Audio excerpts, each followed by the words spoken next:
நடிகை பாலியல் புகார் குறித்த சீமானுக்கு எதிரான வழக்கை விசாரணை செய்ய உயர்நீதிமன்றம் பிறப்பித்த உத்தரவுக்கு உச்சநீதிமன்றம் இடைக்கால தடை விதித்துள்ளது. சீமானுக்கு எதிராக நடிகை அளித்த பாலியல் புகாரின் மீது விசாரணை நடத்திய உயர்நீதிமன்றத்தின் உத்தரவை அடுத்து விசாரணைக்கு ஆஜராகுமாறு சீமானுக்கு வளசரவாக்கம் காவல்துறையினர் சம்மன் அனுப்பினர். இரண்டாவது முறை அவரது வீட்டில் ஒட்டப்பட்ட சம்மன் கிழிக்கப்பட்ட விவகாரத்தில் வீட்டு காவலாளியும் பணியாளரும் கைது செய்யப்பட்ட நிலையில் சீமான் விசாரணைக்கு ஆஜரானார்.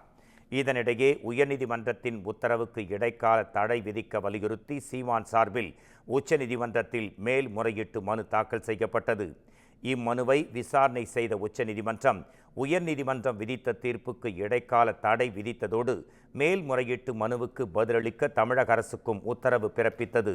மேலும் சீமானுக்கும் நடிகைக்கும் இடையேயான பிரச்சனையை பேசி தீர்க்க வாய்ப்புள்ளதா என ஆராய்ந்து செயல்படவும் வழக்கை சமரசமாக பேசி தீர்க்க 2 மாதங்கள் கால அவகாசம் வழங்கியும் உத்தரவு பிறப்பித்தது.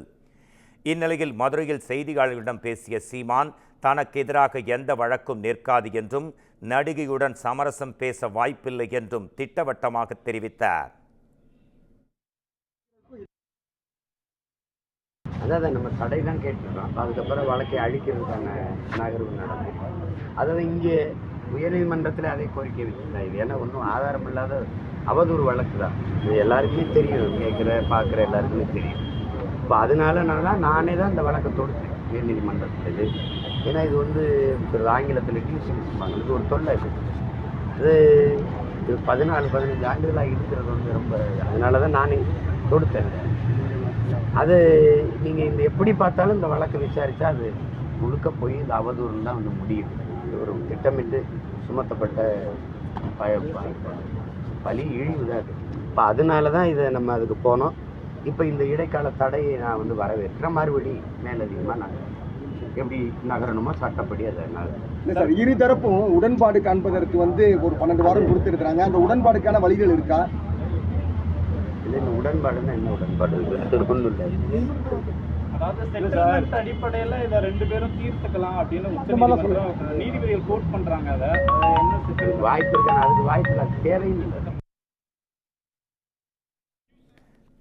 இந்த சூழலில் நடிகைக்கு விரைவில் நீதி கிடைக்க உண்ணாவிரத போராட்டத்தை முன்னெடுப்பதாக தமிழர் முன்னேற்றப் படை தலைவி வீரலட்சுமி தனது வீடியோ பதிவில் தெரிவித்திருக்கிறார். அதை இப்போது பார்க்கலாம்.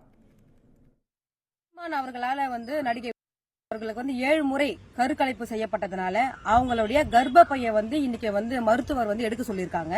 ஏன்னா கர்ப்பப்பையை அதிக அளவு இன்ஃபெக்ஷன் ஆகி பாதிப்பு ஏற்பட்டு இப்ப அவங்க 2 மாதத்துக்கு முன்னாடி கூட அவங்க மருத்துவமனையில் அனுமதிக்கப்பட்டு மருத்துவருடைய ஆலோசனை கேட்டிருக்காங்க. அதை என்கிட்ட சொன்னாங்க நேத்து. அது கேட்ட உடனே எனக்கு ரொம்ப அதிர்ச்சி ஆயிடுச்சு, மன அழுத்தமாவாச்சு. நீங்க இந்த விவகாரத்துல நம்ம போராடுகின்ற நேரத்துல யாருமே நம்மளுக்கு ஒரு உறுதுணையா நிக்கல. அப்போ நம்ம புகார் கொடுக்கறப்ப ஆனா உங்களுடைய பாதிப்பு நாட்டு மக்களுக்கு தெரிஞ்சு கண்டிப்பா ஒரு நாள் தமிழ்நாட்டில் இருக்கிற மக்களும் தமிழ்நாட்டில் இருக்கக்கூடிய பெண் தலைவர்களும் உங்களுக்கு பாதுகாப்பு அரணா நிப்பாங்க அப்படின்னு நான் சொன்னேன். அந்த அடிப்படையில நேற்று கனிமொழி எம்பி அம்மா அவங்களும் நாகை எம்பி அக்கா சுதா அவர்களை நடிகை அவர்களுக்கு ஆதரவா குரல் கொடுத்திருக்காங்க.